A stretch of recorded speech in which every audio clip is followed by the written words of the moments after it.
You can now make online payments to Election Commission of Sri Lanka via GovPay.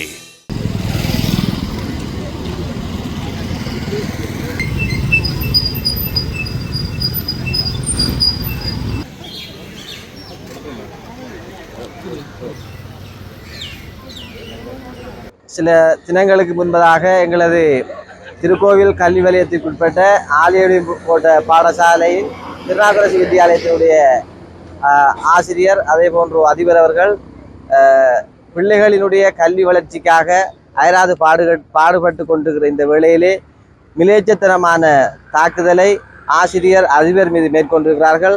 உண்மையிலே இந்த தாக்குதலானது வன்மையாக கண்டிக்கத்தக்க வேண்டிய விடயம். அதன் அடிப்படையிலே இன்று நாங்கள் எங்களது திருக்கோவில் கோட்ட கல்வி பணிப்பாளர் திரு கங்காதரன் சார் அவருடைய தலைமையிலே திருக்கோவில் கோட்ட பாடசாலையுடைய அதிபர்கள் அதே போன்று ஆசிரியர்கள் சார்பாக இவ்வாறு நடந்த இந்த செயலை வன்மையாக கண்டிக்கின்றோம். இவ்வாறான சம்பவங்கள் இடம்பெறுவது மிகவும் ஒரு மிலேச்சத்தனமான செயல். இவ்வாறு செய்யப்பட்டவர்கள் உடனடியாக கைது செய்யப்பட்டு உரிய நடவடிக்கை எடுக்கப்பட வேண்டும்.